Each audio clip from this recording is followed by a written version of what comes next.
எஃப்னா Tamil TV viewers யாவருக்கும் இனிய வணக்கம். இன்று 9ஆம் திகதி 3ஆம் மாதம் 2019ஆம் ஆண்டு. இன்று இலங்கையில் இடம்பெற்ற மிகவும் முக்கியமான செய்திக்குறிப்புகளை இன்று எஃப்னா தமிழ் டிவியினூடாக இன்று பார்க்க இருக்கின்றோம். சட்ட விரோதமாக அமைக்கப்பட்ட மீன்கடையை அகற்ற முற்பட்ட போலீஸ் கான்ஸ்டபிளுக்கு கத்திக்குத்து. பதுளை பள்ளக்கட்டு பகுதியில் மீன்கடைக்காரர் மீன் வெட்டும் கத்தியினால் போலீஸ் கான்ஸ்டபிளை சரமாரியாக வெட்டி வீழ்த்தி கொடூர சம்பவம் இடம்பெற்றிருக்கின்றது. சட்டவிரோத மீன்கடையை அகற்ற முற்பட்ட போது மேற்படி சம்பவம் இடம்பெற்றிருக்கின்றது. பள்ளக்கட்டு நகரின் விஸ்தரிப்பு வேலைகளை வீதி அபிவிருத்தி அதிகார சபையினர் எல்ல போலீசாருடன் இணைந்து மேற்கொண்டிருந்தனர். இதன்போது சட்டவிரோதமாக அமைக்கப்பட்டிருந்த மீன்கடையை அகற்ற குறித்த போலீஸ் அதிகாரி நடவடிக்கை எடுத்தபோது மீன் கடைக்காரருக்கும் அவருக்கு மேற்பட்ட வாய்த்தர்க்கம் கைகலப்பாக மாறி வெட்டு வீழ்ந்திருக்கின்றது. இதனால் பலத்த வெட்டு காயங்களுக்கு உள்ளான போலீஸ் கான்ஸ்டபிள் ஆபத்தான நிலையில் தியத்தலாவ அரசினர் மருத்துவமனையில் தீவிர சிகிச்சை பிரிவில் சிகிச்சை பெற்று வருகின்றார். திருக்கேதீஸ்வரத்தில் நந்திக்கொடி அவமதிக்கப்பட்டதற்கு எதிராக இந்துக்கள் போராட்டம். மன்னார் திருக்கேதீஸ்வர ஆலய சிவராத்திரி வளைவு அடித்து நொறுக்கப்பட்டு நந்திக்கொடியை காலால் மிதித்தமை எதிர்ப்பு தெரிவித்து இன்று வவுனியா செட்டிக்குளத்தில் கண்டன பேரணி இடம்பெற்றிருக்கின்றது. இந்து குருமார்கள், இந்து மக்கள் மற்றும் செட்டிக்குளம் பிரதேச ஆலய நிர்வாகங்கள் இணைந்து கண்டன பேரணியை நடத்தினர். இந்து மத சின்னமான நந்திக்கொடியினை அவமதித்தவர்களுக்கு தண்டனை வழங்க வேண்டும், இனிவரும் காலங்களில் இவ்வாறான சம்பவங்கள் இடம்பெறக்கூடாது என்பதை வலியுறுத்தி அமைதியான முறையில் கண்டன பேரணி வவுனியா செட்டிக்குளம் விவேகானந்தர் சிலையிலிருந்து செட்டிக்குளம் பிரதான வீதியினூடாக செட்டிக்குளம் பிரதேச செயலகம் வரை முன்னெடுக்கப்பட்டிருந்தது. பாடசாலை கணனி அறையில் பாரிய தீ விபத்து. 1 மணி நேரமாக போராடிய தீயணைப்பு படை. வவுனியாவில் நடந்த விபரீதம். வவுனியா பண்டாரிக்குளம் விபுலானந்தா கல்லூரியில் இன்று பிற்பகல் தீ விபத்து ஏற்பட்டுள்ள நிலையில் 1 மணி நேர போராட்டத்தின் பின் தீ கட்டுப்பாட்டுக்குள் கொண்டுவரப்பட்டிருக்கின்றது. விபுலானந்த கல்லூரியின் கணனி அறையில் திடீரென தீ பற்றியுள்ளதாக ஆரம்ப கட்ட விசாரணைகளிலிருந்து தெரிய வந்திருக்கின்றது. சம்பவம் தொடர்பில் உடனடியாக போலீசார் மற்றும் வவுனியா நகரசபை தீயணைப்பு பிரிவினருக்கு தகவல் வழங்கப்பட்ட நிலையில் அங்கு விரைந்து வந்த போலீசார் பாடசாலை மாணவர்களை பாதுகாப்பாக வெளியேற்றியிருக்கின்றனர். ஜனாதிபதி தேர்தலில் வெற்றி பெறுவதற்கு சிறுபான்மை மக்களின் ஆதரவு அவசியம் கிடையாது. கோத்தபாய ராஜபக்ச. ஜனாதிபதி தேர்தலில் வெற்றி பெறுவதற்கு சிறுபான்மையினரின் ஆதரவு தேவையில்லை என முன்னாள் பாதுகாப்பு செயலாளர் கோத்தபாய ராஜபக்ச தெரிவித்திருக்கின்றார். ஆங்கில ஊடகம் ஒன்றுக்கு வழங்கிய நேர்காணலில் அவர் இந்த விடயத்தினை குறிப்பிட்டிருக்கின்றார். சிறுபான்மையினரின் ஆதரவன்றே ஜனாதிபதி தேர்தலில் எம்மால் வெற்றி பெற முடியும். இதற்கு சிறுபான்மையினரின் குறிப்பாக தமிழர்களின் ஆதரவுதான் அவசியம் என்பது ஏற்றுக்கொள்ள முடியாத விடயமாகும். எம்மால் சிங்கள பெரும்பான்மையுடன் வெற்றி பெற்று ஆட்சி அமைக்க முடியும். 2010 மஹிந்த ராஜபக்ச தமிழர்களின் ஆதரவு இல்லாமல் 1.8 மில்லியன் வாக்குகளால் வெற்றி பெற்றிருந்தார். அதனால் 2015 அவர் தோல்வியடைந்தமைக்கு தமிழ் முஸ்லிம்கள் ஆதரவு கிடைக்காதது காரணமல்ல. கொழும்பு, கம்பகா போன்ற மாவட்டங்களில் உள்ள நகர பகுதிகளில் உள்ள நடுத்தர மக்கள் அவருக்கு வாக்களிக்கவில்லை. பிசுபிசுத்து போன இலங்கை அரசாங்கத்துக்கு எதிராக மஹிந்தவின் பேரணி. இலங்கை அரசாங்கத்துக்கு எதிராக கண்டியில் ஸ்ரீலங்கா பொதுஜன முன்னணியினால் நடத்தப்பட்ட பேரணி ஜனாதிபதி மைத்திரிபால சிறிசேனாவோ ஸ்ரீலங்கா சுதந்திர கட்சியினரோ கலந்து கொள்ளவில்லை. மஹிந்த ராஜபக்சவின் தலைமையில் நடைபெற்ற இந்த பேரணியில் கூட்டு எதிரணியில் இடம்பெற்றுள்ள கட்சி தலைவர்கள் மாத்திரமே கலந்து கொண்டனர். ஸ்ரீலங்கா பொதுஜன முன்னணியுடன் ஸ்ரீலங்கா சுதந்திர கட்சி இணைந்து இந்த பேரணியை நடத்த உள்ளதாக முன்னர் தகவல் வெளியாகி இருந்தன. அத்துடன் கோத்தபாய ராஜபக்சவும் முதன்முறையாக இந்த பேரணியில் அரசியல் மேடையில் ஏற உள்ளதாக தெரிவிக்கப்பட்டிருந்தது. எனினும் தமக்கு அழைப்பு விடுக்கப்படவில்லை என தெரிவித்து இந்த பேரணியில் கலந்து கொள்ளப் போவதில்லை என கோத்தபாய ராஜபக்ச அறிவித்திருந்தார். பலாலி வீதியில் ஏற்பட்ட கோர விபத்து. உயிர் தப்பிய பயணிகள். யாழ் பலாலி வீதி கந்தர்மடத்தில் இன்று மாலை கோர விபத்தில் சம்பவம் ஒன்று இடம்பெற்றிருக்கின்றது. சம்பவம் குறித்து மேலும் தெரிய வருவது, யாழ் நகர் பக்கமிருந்து வந்த தனியாருக்கு சொந்தமான பேருந்து ஒன்றுடன் ஒன்றுருளி ஒன்று மோதி கோர விபத்துக்கு உள்ளாகி இருக்கின்றது. சம்பவத்தில் ஒன்றுருளியில் பயணித்த நபர் மஜ்ரிலையில் உயிர் தப்பியுள்ளதாக தெரிவிக்கப்பட்டிருக்கின்றது. சிங்கள சுற்றுலா பயணிகள் பயணம் செய்த அரை சொகுசு பேருந்துடன் வீதிக்கு குறுக்காக வந்த பிரதான வீதியில் திரும்புவதற்கு முயன்ற உந்துருளியே விபத்துக்கு உள்ளாகியிருக்கின்றது.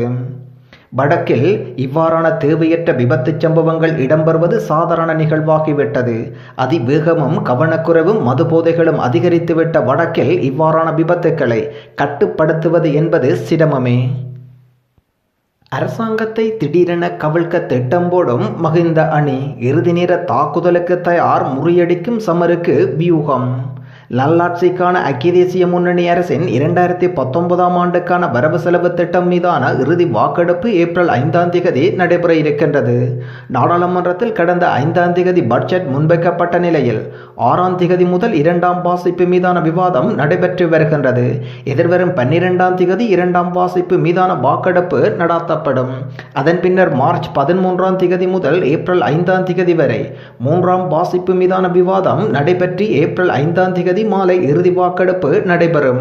இறுதி வாக்கெடுப்பின் போது பட்ஜெட்டுக்கு எதிராக வாக்களிக்க தீர்மானித்துள்ள மகிந்த அணி குழுநிலை விவாதித்த போது ஜனாதிபதிக்கான நிதி ஒதுக்கீடுகள் மீது வாக்கெடுப்பு நடத்தப்படுமானால் அதற்கு ஆதரவாக வாக்களிக்க உள்ளதாக அந்த கட்சி வட்டாரங்களிலிருந்து அறிய முடிகின்றது. யாழ்ப்பாணம் நீர்வேலியில் ஏற்பட்ட கோர விபத்து. இன்று பிற்பகல் 3:30 மணியளவில் யாழ் பருத்துறை வீதி நீர்வேலியில் பயணித்துக் கொண்டிருந்த கயஸ் ரக வாகனம் ஒன்று டயர் திடீரென வெடித்ததில் வேக கட்டுப்பாட்டை இழந்து வீதியிலிருந்த வீட்டின் மதிலுடன் மோதியதாக தெரிவிக்கப்பட்டிருக்கின்றது. சம்பவத்தில் எவருக்கும் தெய்வாதீனமாக காயங்கள் எவையும் ஏற்படவில்லை எனவும் கூறப்பட்டிருக்கின்றது. சம்பவம் தொடர்பில் குறித்த விபத்து நடைபெற்ற இடத்துக்கு விரைந்த கோப்பாய் போலீசார் விசாரணைகளை மேற்கொண்டு வருகின்றனர். அண்மை காலமாக குடாநாட்டில் இவ்வாறான மோசமான வாகன விபத்துக்கள் தினமும் இடம்பெற்று வருகின்றமை குறிப்பிடத்தக்கது. மூளாய் வீட்டு திட்டத்தை மக்களிடம் கையளித்த அமைச்சர் சஜித் பிரேமதாசவின் கேள்விகளால் திக்குமுக்காடி போன யாழ் அரசாதிகாரிகள். யாழ் மாவட்டத்தில் 176வது மாதிரி கிராமம் மூளாயில் அமைக்கப்பட்டுள்ள பொன்னாவளி கிராமம் என்ற பெயரில் வீடுகள் மக்களிடம் கையளிக்கும் நிகழ்வு இடம்பெற்றிருக்கின்றது. இந்த நிகழ்வில் பிரதம விருந்தினராக வீடமைப்பு நிர்மாண அமைச்சர் சஜித் பிரேமதாசா கலந்து கொண்டமையுடன் யாழ்ப்பாணத்தை பிரதிநிதித்துவப்படுத்தும் மத்திய அமைச்சின் கல்வி ராஜாங்க அமைச்சர் விஜயகலா மகேஸ்வரன், தமிழ் தேசிய கூட்டமைப்பின் நாடாளுமன்ற உறுப்பினர்களான மாவை சேனாதிராசா, சர்மலிங்கம் சித்தார்த்தன், சுமந்திரன், ஸ்ரீதரன், சரபணபவன் ஆகியோர் சிறப்பு விருந்தினர்களாக அழைக்கப்பட்டிருந்தனர். திடீரென வீதியில் மயங்கி விழும் பொதுமக்கள். இலங்கை வாழ் மக்களுக்கு விடுக்கப்பட்ட அவசர எச்சரிக்கை.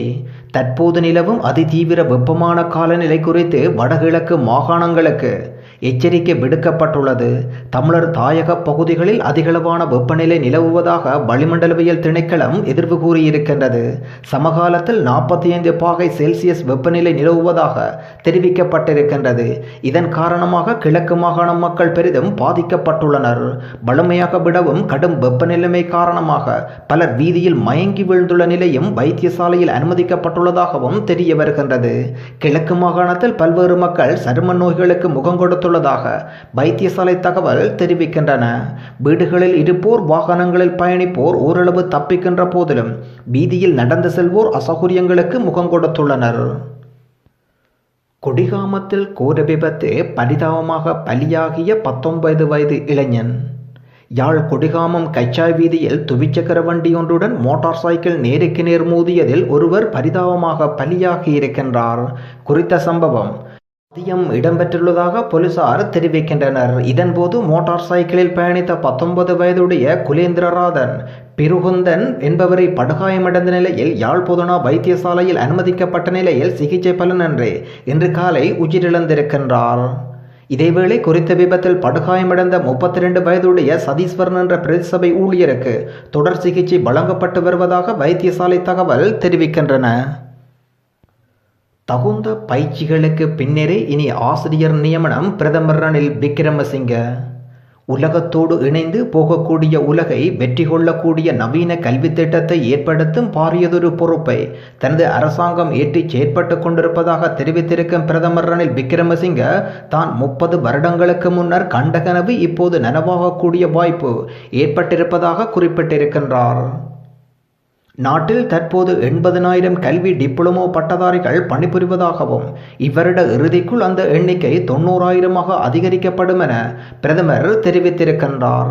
எதிர்காலத்தில் அனைத்து பாடசாலைகளிலும் பயிற்சி பெற்ற ஆசிரியர்கள் மாத்திரமே நியமிக்கப்படுவர் என பிரதமர் சுட்டிக்காட்டியிருக்கின்றார். ஐக்கிய தேசிய கட்சியின் தலைமையில் மே மாதத்தில் மலரும் மெகா கூட்டணி. ஐக்கிய தேசிய கட்சி தலைமையில் ஜனநாயக தேசிய முன்னணி என்ற புதிய அரசியல் கூட்டணி எதிர்வரும் மே மாதம் மலர உள்ளது. இந்த கட்சியின் மத்திய செயற்குழு ஒப்புதல் வழங்கியிருக்கின்றது. ஜனநாயக தேசிய முன்னணியை அரசியல் கட்சியாக பதிவு செய்வதற்கு ஐக்கிய தேசிய கட்சி நடவடிக்கை எடுத்திருக்கின்றது. இதற்கு பங்காளி கட்சிகளும் பச்சை கொடி காட்டிவிட்டன. எனவே எதிர்வரும் மே மாதம் 1ஆம் தேதி நடைபெறவுள்ள ஐக்கிய தேசிய கட்சியின் மே தின கூட்டத்தின் போது புதிய அரசியல் கூட்டணி உத்தியோகபூர்வமாக அறிவிக்கப்பட்டுள்ளது. தனது வித்தியாசமான மனிதாபிமான செயற்பாட்டினால் கனடாவில் பலரையும் நெகிழ வைத்த தமிழ் இளைஞன். கனடாவின் தனக்கு தெரிந்த நண்பருக்காகவும் தெரியாத நண்பருக்காகவும் சிறுநீரகம் தேடி வருவதாக அந்த நாட்டு ஊடகங்கள் தகவல் வெளியிட்டுள்ளன. இலங்கையைச் சேர்ந்த பாலச்சந்திரன் என்பவரே இந்த நடவடிக்கையில் ஈடுபட்டுள்ளார். ஒருவருக்கு ஒருவர் ஒருபோதும் சந்தித்துக் கொண்டதில்லை எனினும் இருவரும் பொதுவான நோய் தாக்கம் ஒன்றில் பாதிக்கப்பட்டுள்ளனர். இருவருக்கும் பொதுவான ஒரு நண்பர் மீது அவர்கள் அதிக நம்பிக்கை வைத்துள்ளனர். அவர் மூலம் தங்களுக்கு சிறுநீரகம் கிடைத்திடும் என்ற நம்பிக்கையில் இருவரும் வாழ்ந்து வருகின்றனர். அவர்கள் உயிருக்கு உத்தரவாதம் இல்லை, எந்த நேரத்திலும் உயிர் போகலாம். இருவருக்கும் ஆரோக்கியமான சிறுநீர் பொருத்தப்பட்டால் மாத்திரமே அவர்கள் உயிர் வாழ முடியும் என வைத்தியர்கள் தெரிவித்திருக்கின்றனர். சிறுநீரக மாற்று அறுவை சிகிச்சை மேற்கொள்ளும் வரை அவர்கள் ஒரு மருத்துவத்துக்கு ஒரு முறை மருத்துவ கண்காணிப்பிற்கு உட்படுத்தப்படுகின்றனர். இந்த நிலையில் கடந்த ஒரு வருடத்துக்கு முன்னர் பாலச்சந்திரனுடன் பழக்கம் ஏற்பட்டிருக்கின்றது. அன்று முதல் நண்பனின் உயிரை காப்பாற்றுவதற்கான நடவடிக்கையில் பாலச்சந்திரன் ஈடுபட்டுள்ளார். அதற்காக 75 கையொப்பங்கள் சேகரித்து ஸ்டிக்கர் அடித்து பலரிடம் அவர் உதவி கோரி வருகின்றார். இலங்கையில் பிரதமராக தமிழர் ஒருவர் இருக்க முடியும். தமிழர் ஒருவர் நாட்டின் பிரதமராக இருக்க முடியும் என பாதுகாப்பு அமைச்சின் முன்னாள் செயலாளர் கோத்தபாய ராஜபக்ச தெரிவித்திருக்கின்றார். ஆங்கில ஊடகம் ஒன்றுக்கு வழங்கிய செவ்வியில் அவர் இதனை குறிப்பிட்டிருக்கின்றார். தமிழ் மக்களுக்கு உண்மையில் என்ன வேண்டும் என்று தமிழ் கட்சிகளுக்கு தெரியாதுள்ளது. தமிழ் கட்சிகள் மாகாணங்களுக்கு போலீஸ் அதிகாரம் வழங்கப்பட வேண்டும் என்று கேட்கின்றார்கள். ஆனால் உண்மையில் மக்களுக்கு அந்த தேவையில்லை. பொருளாதாரமாக சமநிலையில் நாட்டின் அனைத்து துறையிலும் அபிவிருத்தி இருந்தால் தமிழர் ஒருவர் நாட்டின் பிரதமராக இருக்க முடியும். தமிழ் மக்களின் அபிவிருத்திக்காக தமிழ் அரசியல் கட்சிகள் அரசாங்கத்தில் அங்கம் வகிக்க வேண்டிய தேவையில்லை. தற்போதைய நல்லாட்சி அரசாங்கமானது பல விடயங்களை பற்றி பேசினாலும் அவற்றை செயற்படுத்துவதில் தோல்வியுற்றுள்ளது என்று அவர் குறிப்பிட்டிருக்கின்றார். வவுனியாவில் காயங்களுடன் சடலமாக மீட்கப்பட்ட குடும்பஸ்தர். வவுனியாவில் பரபரப்பு. வவுனியா உக்குளாங்குளம் பகுதியில் காயங்களுடன் குடும்பஸ்தர் ஒருவரின் சடலம் மீட்கப்பட்டிருக்கின்றது. இந்த சம்பவம் மாலை 6 மணியளவில் வவுனியா போலீசாரால் குறித்த சடலம் மீட்கப்பட்டிருக்கின்றது. வவுனியா உக்குளாங்குளம் 4ஆம் ஒழுங்கை பகுதியில் உள்ள வீடு ஒன்றிலிருந்து நெற்றி மற்றும் கை என்பவற்றில் காயங்களுடன் குறித்த வீட்டில் சம்பவ நேரம் தந்தையும் மகளும் இருந்திருக்கின்றனர். மகள் உணவருந்திவிட்டு உறங்கியிருக்கின்றார். தந்தையாரும் உணவருந்திவிட்டு வீட்டில் நின்றிருக்கின்றார். நித்திரையை விட்டு எழுந்த மகள் தந்தையை தேடிய போது வீட்டின் முன்வாயில் பகுதியில் உள்ள தண்ணீர் பம்பி அருகில் தந்தையார் விழுந்து கிடப்பதை அவதானித்திருக்கின்றார். இதனையடுத்து அயலவர்கள் மற்றும் உறவினர்களின் உதவியுடன் தந்தையை எழுப்ப முயன்ற போது அவரது நெற்றி மற்றும் கை என்பவற்றில் காயங்கள் காணப்பட்டமை மரணித்திருந்தமை அவதானிக்கப்பட்டிருக்கின்றது. இதனையடுத்து போலீசாருக்கு வழங்கிய முறைப்பாட்டை அடுத்து சம்பவ இடத்துக்கு வருகை தந்த பண்டாரிக்குள போலீசார் குறித்த குடும்பஸ்தரின் சடலத்தை பார்வையிட்டதுடன் சடலத்தில் காயங்கள் காணப்பட்டமையினால் உடனடியாக வவுனியா தடவியல் போலீசாருக்கும் தெரியப்படுத்தினர். இதனையடுத்து சம்பவ இடத்துக்கு வருகை தந்த தடவியல் போலீசார் தீவிர விசாரணைகளை முன்னெடுத்து வருகின்றனர். வடக்கில் அதிகரிக்கும் கடும் வெப்பம். பாடசாலை அதிபர் ஆசிரியர்களுக்கு ஓர் முக்கிய அறிவித்தல். பிள்ளைகள் அவதானம். வடக்கு மாகாணத்தில் தற்போது காணப்படும் அதிக வெப்பமான காலநிலை காரணமாக உடல் நலனில் பாதிப்புகள் ஏற்படலாம். வெப்பமான காலநிலை நிலவும் போது தேவையான ஆயத்தங்களை செய்வதுடன் உரிய அறிவுறுத்தல்களை பின்பற்றுவதன் ஊடாக பாதிப்புகளை தவிர்க்க முடியும் என்று வடக்கு மாகாண சுகாதார சேவைகள் பணிப்பாளர் மருத்துவர் கேதீஸ்வரன் தெரிவித்திருக்கின்றார். வடமாகாண சுகாதார சேவைகள் பணிப்பாளர் அறிவுரை தொடர்பாக அவர் அனுப்பியுள்ள செய்திக்குறிப்பில் இந்த விடயம் தெரிவிக்கப்பட்டிருக்கின்றது. எவ்வித முன்னறிவிப்புகளுமின்றி திடீர் பணிப்புறக்கணிப்பில் குதித்த ரயில்வே சாரதிகள், நடுத்தெருவில் தவிக்கும் பயணிகள்.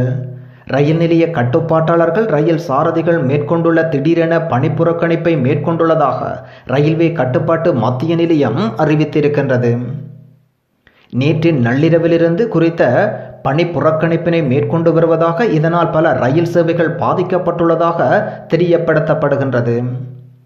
விநியோக நடவடிக்கைகளில் ரயில்வே கட்டுப்பாட்டாளர்கள் ரயில் நிலைய அதிபர்களுக்கு இடையில் நிலவி வரும் முரண்பாடு காரணமாக குறித்த பணி புறக்கணிப்பு மேற்கொள்ளப்பட்டதாக தெரிவிக்கப்பட்டிருக்கின்றது.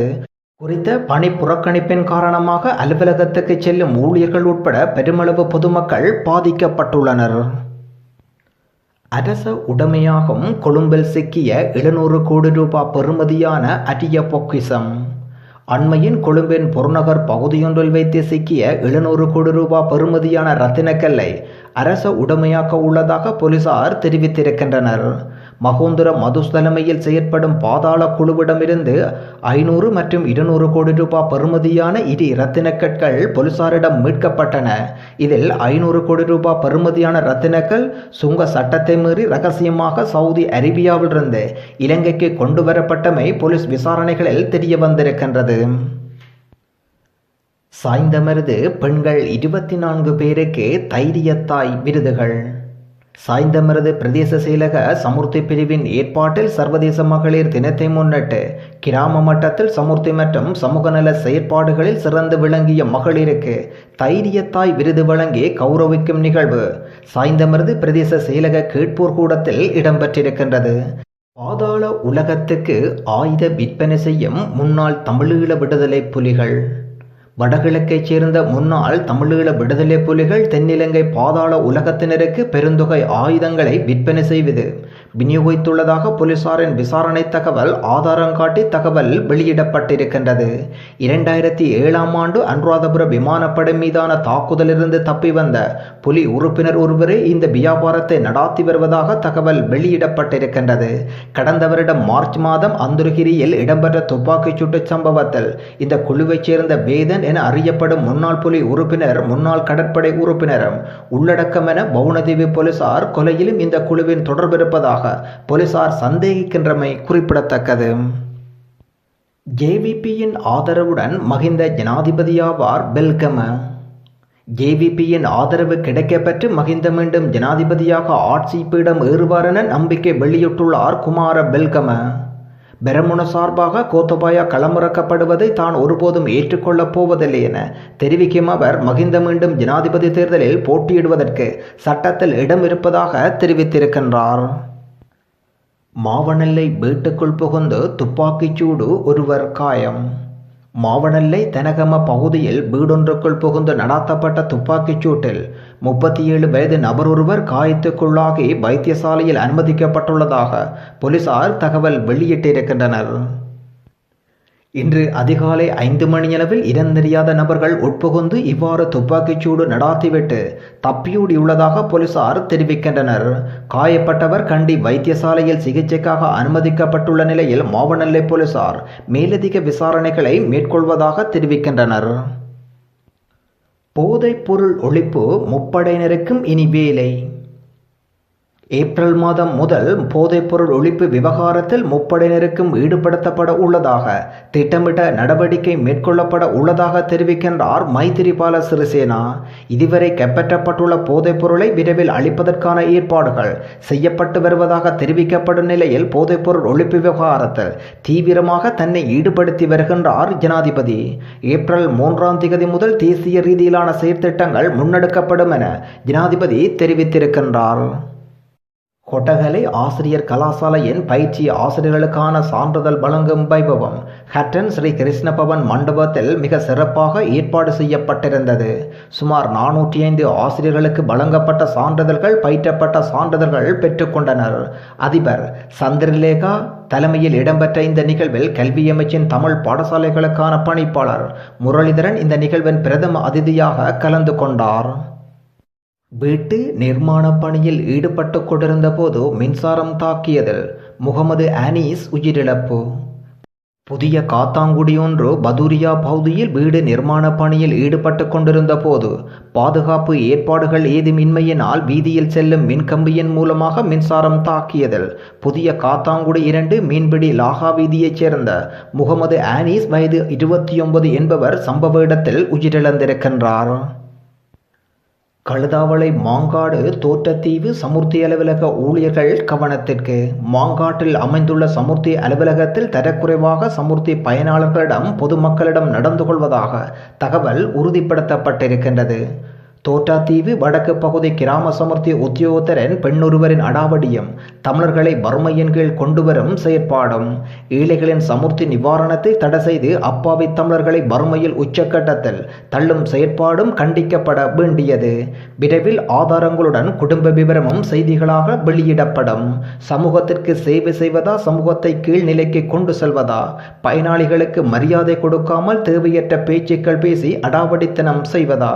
பெண்மணி அவர்களே, உங்கள் சொந்த பணத்தை பயனாளிகளுக்கு வழங்குகின்றீர்களா? இதே ஈனச்செயல் வேற்று சமூக சமுர்த்தி உத்தியோகத்தர்கள் தனது இனத்துக்கு எதிராக செய்யுமா? இனத்தை ஊக்கப்படுத்துமா? கீழ்நிலைக்கு கொண்டு செல்வதா? சமுர்த்தி கொடுப்பனவு தடை செய்யப்பட்ட அனைவருக்கும் மீண்டும் வழங்கப்பட வேண்டும். அரச உத்தியோகத்தர்கள் ஐரோப்பிய நாடுகளில் உள்ளவர்கள் தவிர்ந்த அனைத்து குடும்பங்களுக்கும் சமுர்த்தி வழங்கப்பட வேண்டும். மாற்றின சமூகத்தை பார்த்து திருந்த வேண்டும். இதேவேளை சமுர்த்தி அதிகாரி இஸ்லாமியர்களாவோ அல்லது சிங்களவர்களாகவோ தனது இனத்துக்கு எதிராக இப்படியான ஈனச்செயலை செய்ய மாட்டார்கள். கழுதாவளை மாங்காடு தோட்டத்தீவு மக்களின் உள்ள குமுறல் இது. கொழும்பில் காணி வீடுகளை வாங்க காத்திருப்போருக்கு. கொழும்பில் காணிகளை விற்பனை விலை 18% அதிகரித்துள்ளதாக புதிய புள்ளி விவரங்கள் தெரிவிக்கின்றன. கொழும்பு மாவட்டத்துக்கான காணி விலை குறியீட்டிற்கு அமைய இந்த விடயம் தெரிவிக்கப்பட்டிருக்கின்றது.